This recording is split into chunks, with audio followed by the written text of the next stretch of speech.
and you are listening to SCW, the Wrestling Podcast, here on SCW, the Wrestling Channel, brought to you here on YouTube.com. Thank you for choosing the channel and choosing the video. Please subscribe right now, leave any comments in the comments section, like and share the video as well. It is double the fun, double the trouble. George Jones is going to be joining me in a second. My name is Steve here on SCW. We are talking Survivor Series. That's right. We're going to give our predictions on this particular show. Lots of changes have gone going into the show, and I'm looking forward to getting George's thoughts, who is joining me right now on the line. George, how are you doing? I'm very well. Thank you for having me on the show again. Yeah, it's always good to have you on, George. Always a big part here on SCW, of course, our LEP correspondent. But it's a full WWE talk today. Are you looking forward and ready to get into Survivor Series talking? Yeah, let's do this. It's going to be an exciting podcast for sure. I think so. Just before we do, though, George, I've got a couple of bits of breaking news to give for you. James Ellsworth has been released now from WWE. I believe my understanding is he's had a one-year contract, and that has now expired. They've just chosen not to renew it. You don't think it's going to be a big miss? I certainly don't think. He wasn't offering a lot to the company, especially in the last 6-7 months. I think I've got to sort of admire what he did. I couldn't believe he lasted so long, to be fair, but it's good to see a fan sort of go out and live his dream. But no, clearly he didn't really offer anything in the ring, if that makes sense. So it's not a surprise, really, with the current cuts that he went. No, not at all. And one other bit of breaking news as well to give you while I remember. WWE expected to cut back on pay-per-views next year. They see that they're not gaining any extra subscriptions. Doing the 2 shows a month is expected that there'll be less pay-per-views. Surely this is a good thing going forward. Yeah, definitely. I think it means that when there is a pay-per-view, that if there'll be time to build up necessary feuds rather than just repeating the same matches every month, basically. Yes, definitely. I mean, at the moment, SmackDown has the December pay-per-view, which is Clash of Champions. We have the Royal Rumble in January, which means Raw is not going to have their own pay-per-view until February, which will be a 4-month gap between October and February. Can you believe that? They're going to get to host the Elimination Chamber next year. Wow, for your main show, that's a long gap, isn't it? It is indeed. So hopefully we'll get some good build and these pay-per-views will feel more exciting again. But we promised the Survivor Series, so let's dive in. It's a 2-hour kickoff. And before we go into the matches, a lot of matches have been changed from the original card when we last spoke about this, George. We said that we felt change was needed to happen, but we weren't so convinced of where it was going to happen. But it seems that the only match that has survived from the initial put together is The Miz versus Baron Corbin. I believe that's at one point as well. We said the match that needed changing the most, but that's the one that stayed together. What do you think of this new card? Do you think it's a lot more exciting? Does it feel fresher? Are you more intrigued for this event? Definitely. It feels like a very stacked card. You're giving away a lot on this show. You're giving away the return of Brock Lesnar, the return of John Cena. You're giving Kurt Angle in the ring again. You're giving Triple H in the ring again, and Shane McMahon also in the ring again. I think there's a lot of people for a pay-per-view. It really feels pay-per-view worthy, this card so far. Yeah, I think it's really a stacked card. You do feel sorry for some of the younger talent, like you say, a lot of the returning names, those big names like John Cena, Triple H. Triple H taking the place of Jason Jordan, which of course was very popular with the crowd on Raw this past week. But you do feel a bit sorry for the newer talent that they're not getting a chance to shine, but at the same time, perhaps they're not bringing the ratings, maybe they're not quite up to scratch yet. What's your feelings on this, George? I think sort of when you're trying to sell a pay-per-view, you've got to go with proven stars. I'm all great for looking at youth and pushing potential, but Jason Jordan isn't the same caliber as Triple H and people like that, unfortunately. No, really, to be fair, that was kind of done as part of the storyline, but it was the harsh reality as well. And it could lead to something very exciting going forward, but we'll talk more about that later in the podcast, George, because we should start off like any pay-per-view. It's a pre-show, a kickoff, and of course, a 2-hour kickoff, but so far only one match announced for it as of when we are doing this podcast. Enzo Amore defending the Cruiserweight Championship against Kalisto. I've not got too much to say on it, to be brutally honest. I feel if my memory serves me correct, we've had 3 matches with these two on television or pay-per-view. So this is the 4th one coming along now, and I'm kind of done with it. I believe Enzo Amore will pick up the victory here. But I don't really have much more to offer for it. I mean, it's time to move on. Would you agree? Yeah, definitely. Clearly, Kalisto's coming off an injury, so he's going to this match not 100%, which I think makes it even harder. But no, this is something we've seen before, so I'm not particularly excited. I'm glad it's on the kickoff show. I just hope they're not wrestling in an arena with nobody in it. I think even Enzo Amore, as much as he's sort of gone downwards a bit, I think these wrestlers deserve to be in front of a crowd. I hope so as well. I mean, of course, you always hope that if it's the only kickoff match, maybe it is going to be towards the end of the kickoff show. But if there's going to be more than one, you hope it's going to be at least 1 hour into the show and not like what we saw at SummerSlam, where, like you mentioned before, there was an empty arena for that 6-man tag match, which I believe Jason Jordan and the Hardys were against the Miz and the Miztourage. That was a very poor show when we looked at SummerSlam this past year. But so are you going for an Enzo or Kalisto victory then, George, just to confirm? I'm going to go Enzo Amore to win, and I think he'll then go into a program with Rockstar Spud that I believe, from what I've heard, is signed with WWE quite recently. I think that's what they're going to do next. That would be very exciting if Spud was to go straight into that program. But I mean, of course, Cedric Alexander, I'm a big fan of him. I'd like to see him get a crack personally if it was my choice. But Rockstar Spud, I would be very excited to see what he could bring to the table in WWE. And also, I mean, he's a great character. I mean, you mentioned there him and Amore, a program that could be quite fun to watch between the two of them. I think certainly some comedy value could be within the show there to watch. And 205 could be interesting there. But we'll go on to the main show, and we'll start with the tag team titles, if you want, the Raw and SmackDown champions against each other. We've got the Usos from SmackDown against the Bar of Monday Night Raw. A late change. Originally was Seth Rollins and Dean Ambrose. First off, George, are you happy with the change? And second off, are you excited with this match? And third and lastly, who do you think will pick up the victory? Yeah, I'm very happy with this change. This should be a very good match. Clearly, the Usos are one of the most improved tag teams in WWE this year, so I think anything they do generally is watchable and enjoyable. No, I think this is going to be a really good match. I'm interested to see how WWE book this, because you've obviously got Sheamus and Cesaro as powerhouses that are pretty unstoppable. No one's really been able to stop them on Raw, and I think it's going to be an interesting match. I think it's really hard to pick. I think I'm going for a win though, and I'm going to go for Sheamus and Cesaro to win here. I think they have to keep their strong momentum and sort of push an image going, really. I think the Usos can afford a loss, so I think the Usos are known for being sort of the underdogs that come back and never go up, so to speak. Yeah, I can totally get your points there with that there. It's certainly going to be an interesting match. I do agree with you that although I kind of was most excited for the change, we'll come on to what Dean Ambrose and Seth Rollins will be doing very, very shortly. But I think that this match has got some good potential. One thing I didn't realise and had forgotten until it was brought up this past week, there was the tag team match at the Survivor Series last year where there was all the teams on one side of Raw and all the teams on the SmackDown in an elimination style match. And the last two teams were Sheamus and Cesaro on Raw and the Usos on SmackDown. So it almost feels like it's come full circle. This time both are the tag team champions. So I'm actually thinking that this has been a correct booking move, and actually almost feels like they've looked back, which they don't do too often these days. So I kind of am a fan of the change. Although I am going to go slightly different to you, George. I feel the Usos will pick up the victory because I think that Raw are going to probably pick up quite a few victories on this pay-per-view. But I think SmackDown, this is one of the places where I can see being the stronger outfit, because the Usos have been together. They have always been looked after as well by WWE throughout the years. I just kind of feel that at the moment they are on that sort of run as well. They are probably the biggest team going. They come out the winners over the New Day as well in the recent program. So I'm going to go SmackDown this one. We're almost as if you're the red brand and I'm the blue band. We're going against each other here, George. I'm going for the Usos.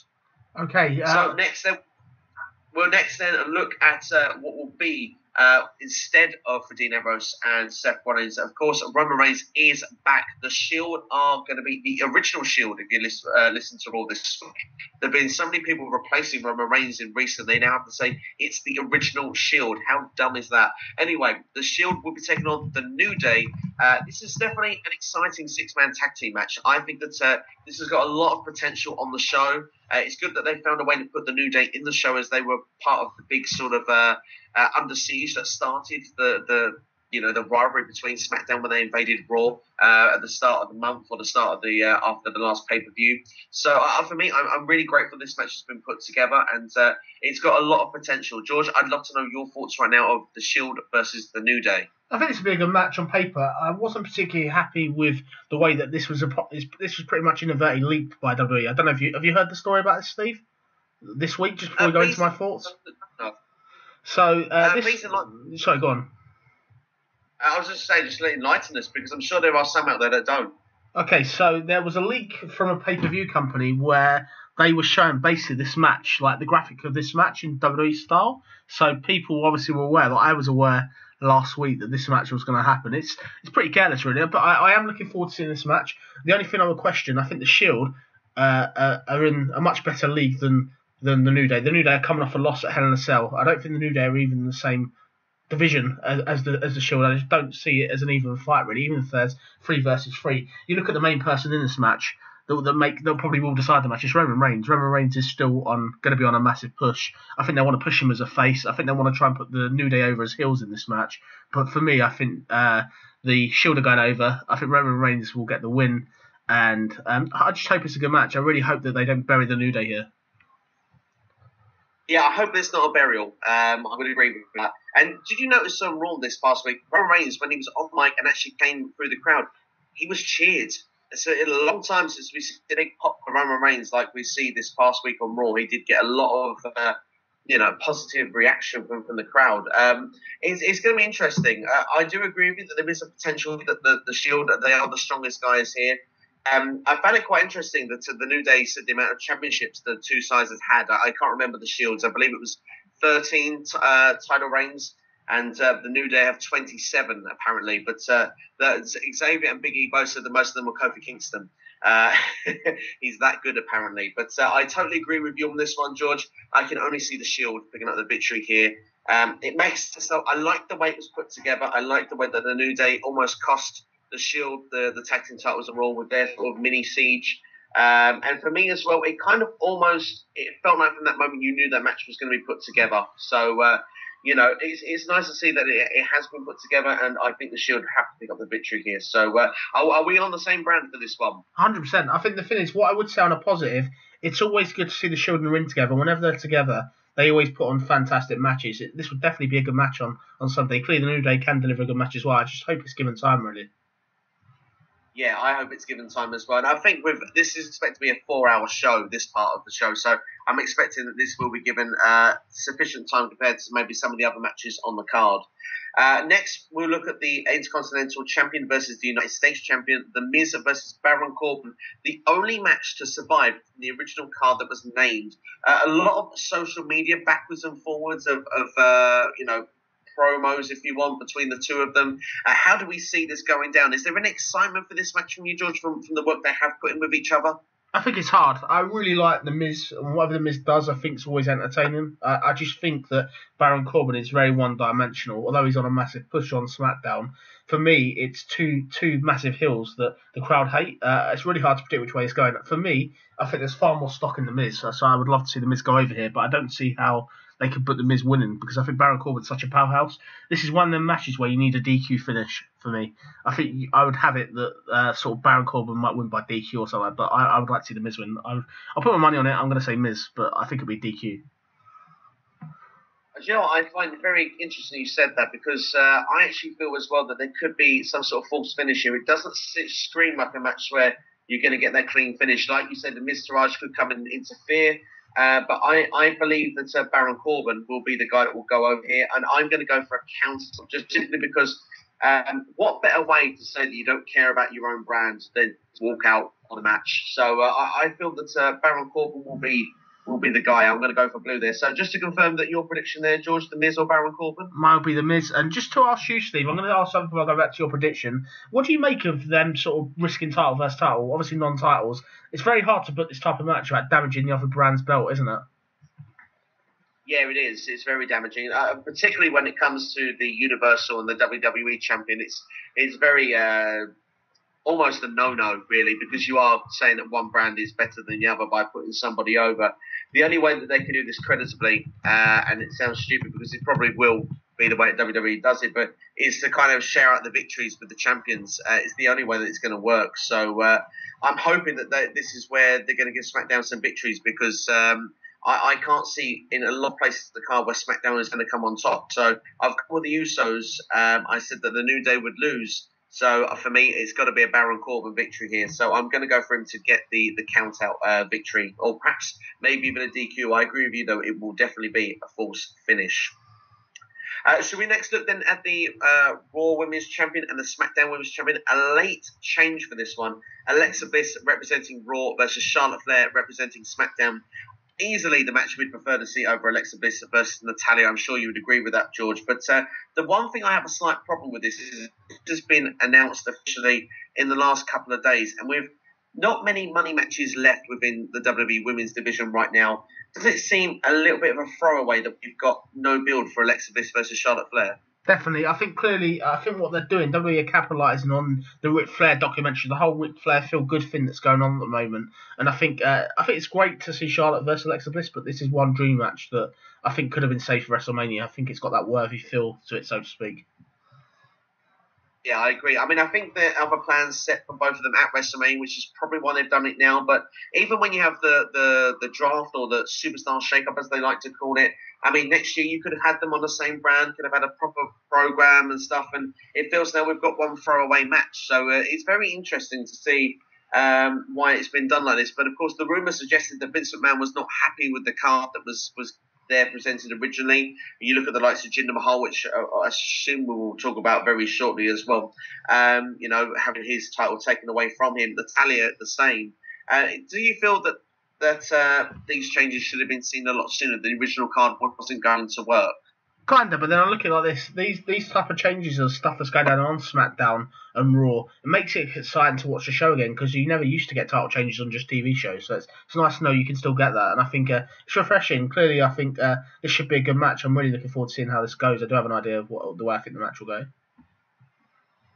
Oh, very true. But the question I do is have to say though, there's been 3 title changes on the shows here. Has that been too many on the build to Survivor Series? It's a lot. It's certainly refreshing, though, isn't it? I think some of the changes they had to do it. I think they had to get the belt off Jinder Mahal, going into a totally different tangent now. But no, I think it's refreshing. I just hope that once these people have got the belt that they have now, they're not switching back again, sort of like within 2 or 3 weeks, basically. Yeah, of course. It can be just the quick fix just to get through the pay-per-view, and then, of course, we get to Raw and SmackDown the following weeks, and then the belts go back to their original holders. So I do agree with that. I hope they don't do that. But looking to the match itself, then, Alexa Bliss, Charlotte Flair, has this got makings of being a good match, in your opinion? Yeah. Both these women can wrestle. They can wrestle to a very good standard, so I'm really looking forward to this. Both of these are quite technically gifted. I totally agree with that. A lot of people say that Alexa Bliss never has a great match, but she always has a good match. So I've got high hopes for this one. I think this could be one of Bliss's best matches that she's going to have because Charlotte Flair is arguably perhaps the best women's wrestler in WWE right now. So I'm looking forward to it. And I'm going to stick neck on the line first off. I'm going to say Charlotte Flair to pick up the victory, George. I'm going blue once again. Which side are you going on? I'm going to say similar. I think Charlotte Flair will get the win, all based on the fact that they want to make the feel-good factor, like I said earlier. Obviously, recently there's been a documentary on ESPN, 30 for 30, Ric Flair. This whole thing about Ric Flair and the Flairs is massively big at the moment, so I think it makes sense to keep this whole feel-good going over. And I think they do have to give sort of SmackDown some momentum, if that makes sense. So I think definitely Charlotte Flair is going to probably win this. Yes, definitely. Now, since you touched Jinder Mahal, we have to go on to that match next. We have to go on to, of course, Jinder was originally supposed to take on Brock Lesnar. And now he lost the belt to AJ Styles. So it's now going to be Brock Lesnar, the Universal Champion, versus WWE Champion AJ Styles. And personally, for me, I think it's a dream match. I think it's a great match that's been put together. Although I just have this horrible feeling that this whole last 6-7 months has gone to waste with Jinder as the champion. George, let me know your feelings. Yeah, I think the Jinder Mahal experiment was good. It was good to see Jinder Mahal go from nothing up to that level, but clearly they've lost almost faith in him. He's not even sort of anywhere else, if that makes sense. He's not doing anything really since. I think this will be interesting. Clearly this is a much better match. This is pay-per-view worthy. AJ Styles is a fantastic wrestler. Brock Lesnar returning is always exciting, but this will be a really, really good match. I'm really looking forward to seeing what they do. Yeah, me too. The only thing is I'm hoping the last Brock matches, none of them lasted longer than 7 minutes. Are we hoping that this one is going to be given a good 15-20 minutes, or do we think, realistically, looking at where time could be put elsewhere in the show, this is probably going to be given less time on the 4-hour part of the show? I don't think it could be given a massive amount of time. I think a lot of your main event probably is going to be the Raw versus SmackDown main match. I think that's where a lot of the time will go on this pay-per-view. But no, I think they'll be given time, but I don't think we're going to get a 20-minute, 30-minute classic here. No. I think it's probably 10 minutes at best, isn't it? Probably looking here. Yeah, I would guess they would go with that. Yeah. Yeah, we'll go just quickly going on to Jinder Mahal one more time before we give our predictions here, because I mean I'll quite openly say I'm much happy that it's AJ Styles, but with the India tour just around the corner, does it just feel like the worst time that Jinder Mahal could have lost that belt? I totally agree that they perhaps have lost a bit of faith there, but do you see he being the one that will win the belt back after Survivor Series? Is this the hot potato where he will win it back in India? I know he's scheduled to face Triple H on one of the nights, but the other night is open still at the moment. I mean, Triple H is scheduled to face Roman Reigns the night before. Is Jinder going to go into India as the champion, or will he win it back whilst in his homeland, if you want, even though he's Canadian? I don't see it. I see it that WWE are cancelling certain dates of that India tour. They've already got rid of the 8th of December date. I think they've gone off of the whole India experiment, so to speak. But AJ Styles is a far more credible champion. I think he brings sort of a certain excitement to the belt that Jinder just doesn't have, unfortunately. The act with Jinder was good originally, but it's more like something that belongs in the 80s, not 2017, if that makes sense.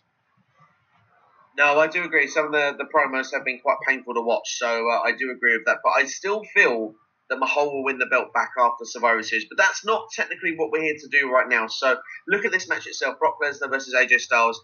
I am glad from a purist that this has been changed because it's a dream match to watch. I do agree with you, George. It's probably not going to be given the time that maybe it should be given. I'd love to see it to be on about 20 minutes or so. But I can only see one winner. I feel that this is going to be a Brock Lesnar win. I feel that one of the reasons this belt was also changed, if Mahal was to pick up after Survivor Series again, is because of the fact that AJ Styles is someone who could take a clean loss and it's not going to harm, where it would harm a Jinder. So I think Brock Lesnar's going over here. No one really can put Lesnar down on the road to losing to Roman Reigns at WrestleMania 34. I like your idea, but I'm going to agree with you. I think Brock Lesnar's winning here. The reason why, a couple of key facts. Brock Lesnar is on a massive win streak. Clearly at SummerSlam, he defeated Samoa Joe, Roman Reigns and Braun Strowman. He's also beat Braun Strowman again, one-on-one. So he's clearly in a massive win streak. It doesn't make any sense for me for AJ Styles to beat Brock Lesnar, to be the one that finally beats him. I think for me, this will be pretty one-sided. I think Lesnar, is going to dominate this. I just hope that the SmackDown belt isn't totally tarnished by the end of this match. I hope it's not a squash. No, let's hope it's not a squash. I certainly want to see this a bit more even. But to just quickly go on one more side and see if it was even or not even. The advocates. How was Daniel Bryan as an advocate, in your opinion? I thought he was quite entertaining. It was pretty amusing, I must admit. One of the more creative things I've seen on SmackDown. I must admit, WWE programming has been quite decent to watch over the last couple of weeks in places. I must admit. Yeah, it's certainly got better. I think they're trying to make the show more entertaining, which is good to finally see. Yes, definitely. I have to agree with you there. Well, next then we'll look at the Survivor Series elimination match for the women, Raw versus SmackDown. We've gone through all the champion versus champion matches. So for this one, we've got Captain Alicia Fox, Nia Jax, Sasha Banks, Asuka and Bayley against Team Captain of SmackDown, Becky Lynch, Carmella, Tamina Snuka, Naomi, and I'm guessing Natalya will take the spot then of Charlotte Flair in that lineup. I would say Natalya would be likely, but no, I'm going to go with Paige. I think they might pull the shock out. I think they might actually put Paige back in this match, actually, which, although they were going to do something similar to that on Monday and they went against it, I still think there's a space there maybe for Paige. It's a bit, why would you not announce it to Natalya if that's all it's going to be? Surely they would do that already if it was. Yeah, I mean, they haven't really announced that spot since. It's the one thing that's kind of unclear. So you're right, there could be someone brought back in like Paige. The rumour suggested that she kind of harmed herself on Raw by putting the Instagram post up, letting her know that she was with Alicia Fox. So, yeah, let's see how that plays down, because that could be very interesting. But then looking at the Survivor Series elimination match, I've got a bit of a grievance with this match. My problem is Asuka being in the match. Yeah, I kind of believe if she's going to be in the match, she cannot lose. She cannot be counted out. She can't be disqualified because that undefeated streak goes. She's been in every single match in WWE, NXT, and WWE so far. She's won. So I can't see her losing. So that's my problem here. I have to look and say that Raw has to win this, and whether she's the sole survivor or not, Asuka has to come out the victor. And I think any other result here, I think, will be a travesty of booking. What's your feeling, George? Yeah, I would agree with you. I think you look at the SmackDown team and you look at the Raw team. Raw's got so many heavy hitters. You've got sort of Sasha Banks there, Bayley, Asuka. Them three there are far more credible than anybody on the SmackDown team. So no, I think you're looking at this. And how do they protect Asuka? That's the problem. Do they go for a count out if they're going to get rid of her? Is it sort of something like that? It's really hard. How do they protect somebody? I just hope that they don't give her first loss on TV in this match, because it'll be a right waste if that's the case. They did the same with Nia Jax last year, and you can see how that turned out for her. It went disastrously wrong. So I hope they've learned the lesson. But the one thing that gives me a bit of saving grace is Charlotte Flair is no longer part of this match. Of course, she was advertised to be a part of this elimination match until Tuesday. We would have possibly got Asuka versus Charlotte within that match, which of course many would love to see, but I think it would have been too soon. And of course, I didn't see Charlotte losing, so I'm kind of glad with her being out of the match. It makes me feel more likely and more confident to say that this will be a Raw victory. Yeah, definitely. I'm sorry to repeat sort of a lot of what you're saying, but I would have to agree. I think Raw are going over here. I think Raw look the far stronger roster going into this, and they are going to have the advantage. Previously, obviously on SmackDown this week, they are the one that's got the last shot in on SmackDown, so SmackDown are going into this match injured. Yes, definitely. But I'll tell you what, let's make this interesting, George. How do we see this actually finishing? Because, of course, it's an elimination match, so 5 people have to be eliminated from one side. And so who do we see in the sole survivors? I mean, we both think Asuka there will probably survive. Do we see Nia Jax joining her? I mean, I feel that she potentially could be the other one if anyone is going to. No, I see Saka surviving. I see maybe, if we're looking at Saka as the sole survivor, maybe. The only other one I could see us staying would be Saka and Bayley. On SmackDown, I think the people that might do the job last are either going to be Naomi or maybe sort of Carmella. I think, obviously, depending on what they want to do, really. Do you think sort of this feels like a credible match for Survivor Series? Or do you think they've just thrown sort of the 10 divas together just to try and get them on the card, so to speak? A bit of both. I think they obviously give more people on the card. It always seems, it's better for them to put as many people on there. They will get a payday, but they try and make a big deal with the match, which is what's good. I mean, they make this feel like it's creditable. So you could argue and say that the SmackDown women's roster isn't as strong when you look at this lineup, but of course, we don't know who that 5th member officially is at this moment. So, I mean, there is, say it is Paige or it is Natalya, they could be the last person to take the fall. I actually think Becky Lynch will be the last one standing, actually, for SmackDown, if I had to be honest at this particular moment, because, I don't know, she just looked kind of good as the captain here for SmackDown, and I hope that this leads to her doing something properly after the Survivor Series, because she's really underutilised on SmackDown, in my opinion. I think she's a strong heavy hitter who could be doing so much more. No, I'm going to go for Asuka, but I think that she won't be the sole survivor. I see Nia Jax there. I'm going to disagree with you, George, because I agree that Bayley has got a little bit of overness, but I don't know. I just kind of the feeling that she might drop early. So I'm going to say that there'll be a 2, and I think it'll be Asuka and Nia Jax. So and for you, it'll be Asuka and Bayley. Yeah, I would say Asuka and Bayley, definitely. Yep. Fantastic, nice. Well, last but not least, and I'm sure this is going to be the one that's going to take the most energy to get through, George. It's the Raw versus SmackDown 5-on-5 men's Survivor Series style matchup. It's elimination, of course. For Raw, the captain and GM Kurt Angle, along with Braun Strowman, Finn Balor, Samoa Joe, and Triple H, against Shane McMahon, who, of course, is the commissioner for SmackDown Live, Randy Orton, Shinsuke Nakamura, Bobby Roode, and John Cena. Talk about star power in one match, plus the people that you kind of want to elevate towards the top of that card. 4 of perhaps the best NXT champions ever in that match. It's definitely going to be the longest match on the card. I can't see that being any other way. Last year's Raw vs. SmackDown was just under 1 hour. So do we feel that could be similar? I think they have to give this as much time as possible to give this as much credibility. Definitely. There's so many characters in this. There's a lot of future sort of wrestlers that are pivotal to WWE in this match, but this is definitely a match that feels main event worthy. I'm really looking forward to seeing what they do here. It has to close the show, doesn't it? Yeah, definitely. I think there's so many different elements that are coming out of this match, particularly on the Raw side of things, that I think we could go into in a lot of detail, if that makes sense. I think clearly this match feels, as I said, feels main event worthy. Look at the people in it. You've got John Cena returning. He's obviously main event level. Randy Orton's still there. I think he's one of the biggest stars on SmackDown. You look at Team Raw. Team Raw is full of stars. You've got Samoa Joe, Finn Balor, and Braun Strowman as well. Braun Strowman at the moment is one of the most over people in WWE, so I think it's clearly you feel sort of this match could go either way. It's going to be a really interesting match to discuss and break down. Yeah, definitely. Well, first off, let's go with the most recent change, because there's been some changes as we go along.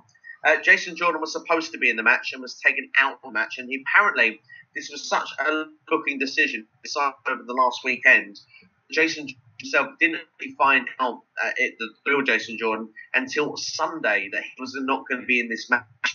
So be a bit of a kick in the teeth, but the way it was played out on board was fantastic. Great booking. Would you agree? Yeah, it was very, very clever. Yeah. Just for those that hadn't seen it, Jason Jordan had to prove his worth to be in the Survivor Series team because Stephanie didn't buy that. He was not being given the daddy's kind of approval and just being put into the match. He had to face Bray Wyatt. He picked up the victory over Bray Wyatt, but Bray Wyatt kind of almost took him out after the match, injuring Jordan's leg. And once they saw that, then the change was made. And of course, did lead to a bit of dialect there with Kurt Angle and Jordan. With Jordan pleading, please don't take me out of this match. This is my opportunity. I won't get another shot like this again. One thing that could be as a question from this is, are we looking at maybe a Jason Jordan heel turn as soon as this Sunday? Do you see him playing strong in this match at some part? Yeah, 100%. I think Jason Jordan will turn heel. I think he'll either turn up and attack Triple H or even attack Kurt Angle. I think clearly the bigger picture here is WWE are working on a Triple H versus Kurt Angle match in next year's WrestleMania. So I think that's the seeds of that are going to start. They've already started on Raw this past week, and I think we're going to get that full fruition in this match. I think that's another mini drama that's going to take place in this match, which will be interesting to see. What do you think of sort of Kurt Angle Triple H? Is that something you'd like to see them build towards? I must admit, I kind of want to see Kurt Angle do some other matches in WWE. I mean, of course, to see him there, you want to see him face the likes of Finn Balor at some point, Shinsuke Nakamura. We've seen him against Samoa Joe and AJ Styles before, but you wouldn't mind seeing it again. But what I would say is that Triple H is what's seen as a safe worker in WWE, and Kurt Angle can't really go in the ring against someone that isn't a safe worker. So I would say that this is definitely perhaps a good starting place for Kurt Angle, and I hope that this will lead to maybe some sparing appearances throughout the next calendar year, where we'll have maybe 5 or 6 matches before he retires. I think that would be personally great to see, but I think Triple H is a good starting point for a one-on-one match. That's where it's going to be, but I could be Jason Jordan before, because I agree with you. I think a heel turn is definitely going to be on the cards here. Another element of this match, before we get into the 10 competitors, is Daniel Bryan. Now, Daniel Bryan, of course, said the Shane Man didn't see to have confronted him. We then see as well that he went to Raw to try and make peace. He ended up getting chokeslammed by Kane for his troubles and was out for 2 weeks. He packed this week on SmackDown Live and, of course, cut the promo saying he was blue through and through, but then did say that him and Shane Man need to discuss things going forward about being on the page and that he will see Shane on Sunday. Is Daniel Bryan going to be a factor in this match, or is it going to be a kickoff moment? What is Daniel Bryan's role be when it comes to this Survivor Series Raw versus SmackDown? It'd be interesting to see that. I think I just think because you're going to get Jason Jordan potentially, I don't think they'll do too many sort of heel turns or anything. You could also say another element in this could be Kane. There's nothing stopping Kane coming into this match. He's had quite a prominent role on Raw, particularly in this upcoming feud with Braun Strowman he's in. There's nothing stop. Would you like to see a cameo from him in this match, or do you think this match is stacked enough? Well, technically it's stacked enough, but I think they're gonna. There's a lot of seeds to put things going forward. And of course, the one thing is, there's always tomorrow in WWE, and you have to think, well, after you get Raw versus SmackDown and a victory for one side, what next? Like I say, you don't want to have where there's nothing to go to the following weeks on each program where they then forget each other exists until the Royal Rumble. So, I mean, yeah, they need to plant some seeds. And I don't see Braun Strowman being a winner at the end of this match, and I think perhaps would be a clever way to write the match, whether it be a DQ, a count out, or something to where Braun Strowman actually eliminated the match by Kane would make sense. I mean, there's also the other who feel they've been screwed, and it's not about Raw, it's not about SmackDown, it's all about Sami and Kevin show. I mean, do we see the original plan that we said before could happen, where Sami Zayn and Kevin Owens cost SmackDown the match? Could we see them actually trying to eliminate Shane? I think you could have a lot of false finishes in this match. I think there's so many elements to it. There's so many different ways this match can go. I'm just really looking forward to seeing sort of how this goes. This is one of the most exciting matches. For me, this feels almost like a Royal Rumble match. You've got so many different ways, so many seeds you can plant. If it's done right and it's booked correctly, you could have enough feuds coming out of this to last you at least the next 2 to 3 months, I think. Certainly heading into the Rumble, and that's crucial for this time of year now, because we have to start thinking. You've already said there, we're starting to think about WrestleMania. We're getting closer to New Orleans. They're thinking about now with Kurt Angle and Triple H. They could start planting the seeds elsewhere. But the thing is, with all those things that we say are composed of what happened in the match, it's the 10 superstars in the match. So, I mean, how do we see it's how is it going to go? Break it down for me, George. How do you see this playing out? Okay, so I think the way it will go in this match, I think the overall winners of the match are going to be. I'm going to go with Team Raw. I think Team Raw will get the win here. I think the winners of this match is really hard to pinpoint. I could see somebody like a Triple H or Kurt Angle being there to pick up. I think Kurt Angle and Shane McMahon could be could be in the final four. I think definitely, unless they're going to go out the match early. I think there's so many people in this match. I could see John Cena lasting to the end, ahead of Randy Orton, ahead of Nakamura. I can see Bobby Roode going quite early. It's really, really interesting. It's just really, really hard to predict who the final two are going to be. But clearly, Shane McMahon and Kurt Angle are going to have some sort of spot in the ring, I imagine. I totally agree with you. Do you know what? It wouldn't surprise me either if the final four there, which you mentioned, were Kurt Angle, Triple H against John Cena and Shane McMahon. Yeah. I can see that happening as well. And we pinpointed this at the very start of what we didn't want to happen. And I must admit, I had not made my prediction until we come onto this podcast. But I've got this sneaking suspicion that SmackDown are going to win this. Because I thought it was going to be Raw the whole way because SmackDown was so strong. But then the show before, Raw now looked dominant. And there's so many matches where Raw look like they all pick up the victory that surely SmackDown has to get its win somewhere. Yeah, of course. No, it's possible. Funny thing, it could be John Cena. It could be the guy because he's the free agent. This could then relieve Kurt Angle of his duties as GM, which would then put Stephanie back in full power. Yeah. And then we could, like you say, see things go in, and we could see Jason Jordan perhaps take out Triple H from the match as well. So it could be one of those sort of scenarios where it's the start of the heel turn. The heel maybe not a clear-cut one. It's very interesting how it's all going to play out. But I do agree with you. Braun Strowman, I see him going out via Kane. I don't see... or a DQ or something, he'll get himself eliminated somehow. I think all the fresh faces like Finn Balor, Samoa Joe, Nakamura, Roode will all get eliminated like normal, with just normal eliminations. Sad to see because these guys should be the guys that perhaps even get to the end of the match. But like you say, they're going to go with the tried and tested here. They're building towards WrestleMania.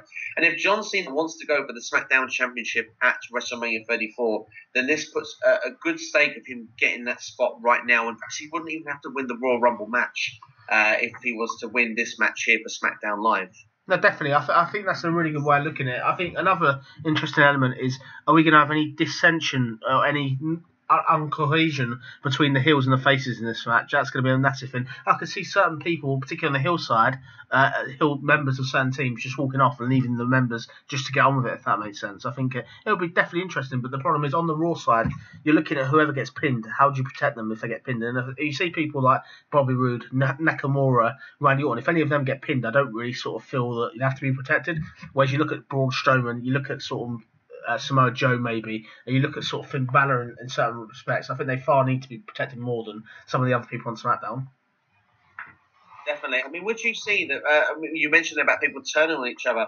Finn Balor and Samoa Joe started a mini program on the way to this Survivor Series. Obviously, that's probably going to be the clear direction going out of this event. Could we see Joe and Balor turn on each other in the match? Maybe we see...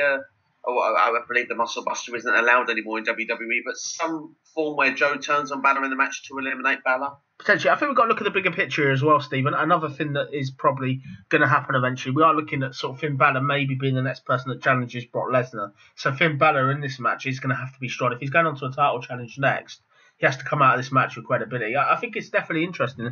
I just hope that sort of they don't have this as a continual spot fest the whole way through. I hope you're not getting 5 or 6 interferences in the match. Clearly, if you're going to get Stephanie McMahon come out, you're going to get all the Vince McMahon come out and all this slot as well. It's going to be a bit much. I'm definitely looking forward to seeing this. Who do you want to win, though? As a fan, who would you be cheering for? Would you cheering for Raw or SmackDown, or do you think it's because they mixed up the both teams so well, it's really hard to root for just one side? It is hard to root for one side because there's so many people that I find credible when I look at this. But I would say that I kind of am more faith towards Raw just because of the fact that I'm a big Finn Balor fan. I think Samoa Joe at the moment is, again, someone who is proving he needs to be at the top of the card. This guy is, since coming back, really been someone that I tend to watch when he's there. You know, you give him his full attention. I think Randy Orton, I just feel we've seen it. Randy Orton is always going to be in the Survivor Series matches. He's a guy that in the mid-2000s always won those traditional matches, but he's there now to make up the numbers. Nakamura, I think, needs protecting, but he hasn't done it for me on the main roster. It's not because of him. It's just He's not been given interesting stories. He's not been protected. My problem actually with Nakamura is he should have been a special attraction like The Undertaker and not wrestling every single occasion that you can put him in the ring. And I think they've taken his specialness away. I think that's probably the main problem with Nakamura. Bobby Roode, I'd love to see him do well. Bobby Roode is another guy that I think is fantastic on programming right now. But I must say, I am more favouring the Raw side. That team is just strong and it looks like it should win. I would be cheering for Raw, but I've just got this funny feeling that SmackDown may walk away with the victory here, but mainly because of Jason Jordan actually being the guy that causes it. That'd be interesting to see. I'm really looking forward to seeing this. I think this is a really hard match, one of the hardest matches ever to predict, though, and I think to get the final finish will be really hard. But no, I definitely think that I'd go for Team Raw to win, and you're going to go for Team SmackDown, so it's good to see we're on different sides again. Yes, definitely. Well, I was going to say, I think the best way to leave it on this particular occasion is to go for a brand, and you've clarified which side we're going on. So it's clear to see, ladies and gentlemen, that George is bleeding red and I am bleeding blue on this particular episode here of SCW. So, that is the Survivor Series card there for you, and it's going to be a very exciting event. I'm looking forward to it. Do we think that this has potential to be the pay-per-view of the year? Yeah, 100%. I think so as well. I mean, there's only really Great Balls of Fire that really stood out. And, I mean, Hell in a Cell wasn't too bad, which we've just seen not too long ago. But I think this has definitely got a lot of potential here to be the best Survivor Series in many years as well. So I'm looking forward to seeing how it plays out. But that's all from us here on SCW. It's been a great podcast. George, thank you so much for being on, as always. It's really good to have you on board. You're welcome. No problem. And just to let you know as well that you can subscribe to the channel right now if you haven't already. Please like and share this video as well. Spread the word of SCW. We really would like to see this sort of page go as far and beyond as it can do and reach as many people as possible, because I think we've got some good opinions, George, and it's nice that people are interested. Do give us a like, give us their feedback. Do drop a comment in the comments below. Maybe let us know your predictions. All more welcome. But we'll be back with another podcast very soon, and we do hope you enjoyed the Survivor Series event.